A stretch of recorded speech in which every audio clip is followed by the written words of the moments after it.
अब हम computer language and translator के बारे में पढ़ेंगे। कंप्यूटर कोई भी चीज़ नहीं समझता है। किसी भी निर्देश को समझाने के लिए हमें कंप्यूटर की भाषा में ही बात करनी होगी।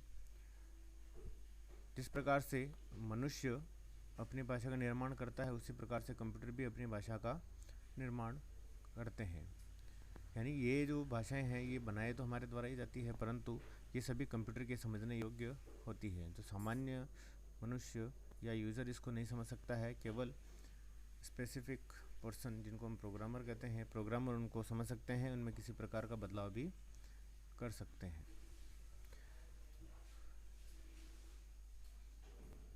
सबसे सर्वप्रथम जब कंप्यूटर बनाया गया तो उसमें मशीन लैंग्वेज का प्रयोग किया गया, जो सीधे तौर पर कंप्यूटर के हार्डवेयर लेवल के ऊपर काम करती है। अतः हार्डवेयर लेवल के ऊपर काम करने वाली लैंग्वेज को मशीन लैंग्वेज ही कहा गया, जिसमें बाइनरी भाषा का प्रयोग किया गया। बाइनरी के अंदर 2 डिजिट होते हैं, 0 एवं 1।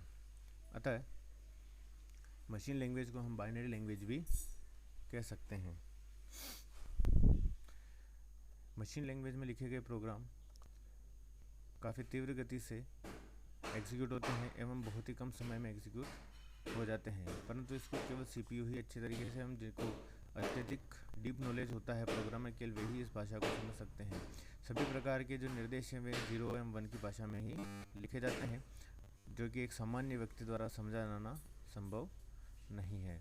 इसका एक ड्रॉबैक, जो सबसे बड़ा ड्रॉबैक है, वो यही है कि इसमें अगर किसी प्रकार की त्रुटि रह जाती है तो उसे आइडेंटिफाई करना बहुत ही कठिन हो जाता था। अतः इसके बनाने के समय इसमें विशेष प्रकार का ध्यान रखना आवश्यक हो जाता है, ताकि कोई भी त्रुटि न रहे।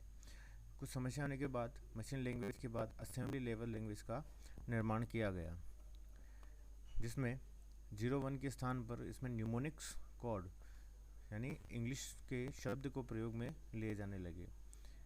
तो इस असेंबली लैंग्वेज में हम 0-1 के स्थान पर अब न्यूमोनिक्स काम में लिए जाते हैं, जो कि माइक्रो प्रोसेसर जो है उसके अंदर इसका अत्यधिक प्रयोग किया गया।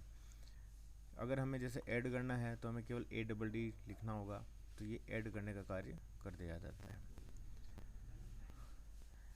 जब इसमें भी कुछ समस्या आने लगी तो हमने इसके अंदर हाई लेवल लैंग्वेज का भी प्रयोग किया, जिसके अंदर इंग्लिश के वर्ड्स लिखने शुरू किए।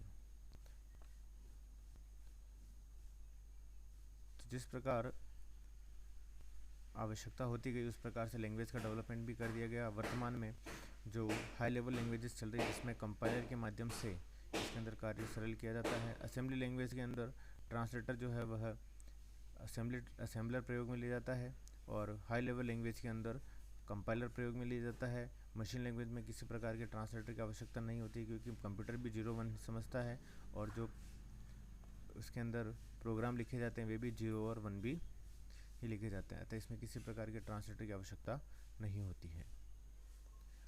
हाई लेवल लैंग्वेज में इंग्लिश प्रकार के सेंटेंस लिखे जाने लगे। इसका ये फ़ायदा हुआ कि मशीन पर निर्भरता ख़त्म हो गई, सीखने में आसानी हो गई, प्रोग्रामिंग करना आसान हो गया, जिससे कम खर्च में ही नए नए प्रोग्राम बनाना आसान हो गया। हमने मशीन बना ली, मशीन लैंग्वेजेस बनाई या कंप्यूटर लैंग्वेजेस बनाई। अब कंप्यूटर तो केवल 0 और 1 ही समझता है, अतः कंप्यूटर को उसकी भाषा में समझाने के लिए विभिन्न प्रकार के ट्रांसलेटर्स प्रयोग में लिए गए। तो ट्रांसलेटर एक ऐसा सॉफ्टवेयर होता है जिनके माध्यम से सोर्स प्रोग्राम को टारगेट प्रोग्राम में बदला जाता है। अब सोर्स प्रोग्राम असेंबली लैंग्वेज भी हो सकती है या हाई लेवल लैंग्वेज भी हो सकती है, और टारगेट प्रोग्राम होगा हमारा मशीन लेवल लैंग्वेज। तो अब हमें मशीन लेवल लैंग्वेज के बारे में चिंता नहीं करनी है, क्योंकि ट्रांसलेटर है वह अपना काम बखूबी करेगा। पहला ट्रांसलेटर है असेंबलर। जैसा कि बताया था, असेंबली लैंग्वेज के प्रोग्राम को कंप्यूटर लैंग्वेज में बदलने के लिए असेंबलर का प्रयोग किया जाता है। कंपाइलर का प्रयोग हाई लेवल लैंग्वेज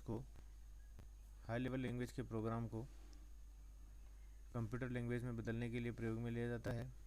एक तीसरा जो है वह इंटरप्रेटर। जो इन दोनों से अलग है। दोनों असेंबलर और कंपाइलर में एक बार में एक पूरे प्रोग्राम को इनपुट लिया जाता है, जबकि इंटरप्रेटर क्या करता है, एक बार में एक लाइन को इनपुट लेता है और उसको कन्वर्ट करता है और उसको एग्जीक्यूट कर देता है। तो इन तीनों में काफ़ी बार प्रश्न पूछे गए हैं, तो कंपाइलर, असेंबलर, इंटरप्रेटर के बारे में हमें विशेष तौर पर पढ़ना है। अब हम जानकारी प्राप्त करते हैं ऑपरेटिंग सिस्टम के बारे में।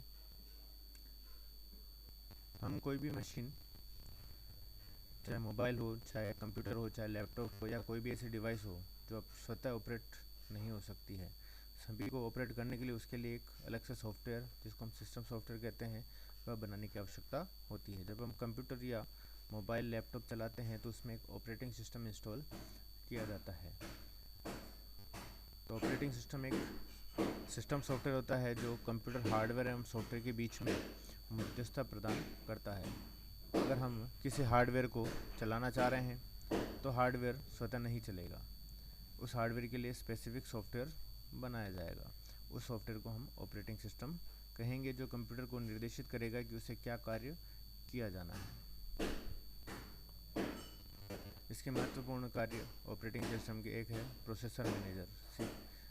हर एक कंप्यूटर में एक माइक्रो प्रोसेसर होता है जिसके द्वारा हमारे टास्क जो हैं वे एग्जीक्यूट किए जाते हैं। तो ऑपरेटिंग सिस्टम का कार्य है कि वे सभी प्रोसेस को मैनेज करे और सभी को एग्जीक्यूट करें। दूसरा है मेमोरी मैनेजर। हम प्रत्येक किसी भी छोटा सॉफ्टवेयर हो, चाहे बड़ा सॉफ्टवेयर हो, चाहे छोटा टास्क है, बड़ा टास्क है, सभी के लिए मेमोरी की आवश्यकता होती है। तो जिसको जितनी आवश्यकता है उस आवश्यकता अनुसार कंप्यूटर अपनी मेमोरी के अंदर सभी को अपना उचित स्थान देकर के उनको एग्जीक्यूट करेगा। तीसरा है इनपुट आउटपुट मैनेजमेंट। विभिन्न प्रकार की डिवाइसेस होती है, उन डिवाइसेस में सही प्रकार से सामंजस्य हो, ये सामंजस्य करने का कार्य भी ऑपरेटिंग सिस्टम है। हम कंप्यूटर में विभिन्न प्रकार की फाइलें भी स्टोर कर सकते हैं, तो ऑपरेटिंग सिस्टम इनको भी मैनेज करेगा कि जो फाइलें हैं वो उचित स्थान पर रखी गई है और उचित प्रकार से उनको बाद में एक्सेस भी कर सकते हैं। एक कंप्यूटर दूसरे कंप्यूटर से कम्युनिकेट कर सके, जिसे हम नेटवर्किंग कहते हैं, तो ये कार्य भी ऑपरेटिंग सिस्टम द्वारा किया जाता है कि वे दो डिवाइसेस को आपस में जोड़ना चाहते हैं तो उनको जोड़ने के लिए भी उचित सहायता प्रदान करेगा। तीसरा है डेटा सिक्योरिटी। हमारा कंप्यूटर में डेटा सेफ रहे, तो यह जिम्मेदारी भी ऑपरेटिंग सिस्टम की। कोई अनऑथराइज एक्सेस नहीं कर सके तो इसमें यूज़र आईडी, पासवर्ड करना, हिडन करने की फैसिलिटी भी प्रोवाइड करता है। विभिन्न प्रकार के ऑपरेटिंग सिस्टम उपलब्ध हैं। पहला है सिंगल यूज़र ऑपरेटिंग सिस्टम, यानी एक बार में एक प्रोग्राम ही क्रियान्वित होता है और एक बार में एक व्यक्ति ही उस कंप्यूटर पर कार्य कर सकता है, तो उसे हम सिंगल यूज़र ऑपरेटिंग सिस्टम कहेंगे। यदि एक ही ऑपरेटिंग सिस्टम में मोर देन वन यूज़र्स काम में ले रहे हैं उस ऑपरेटिंग सिस्टम को, तो उसे हम कहेंगे मल्टी यूज़र्स ऑपरेटिंग सिस्टम। तो इसमें क्लाइंट सर्वर का जो कॉन्सेप्ट है वह प्रयोग में लिया जाता है।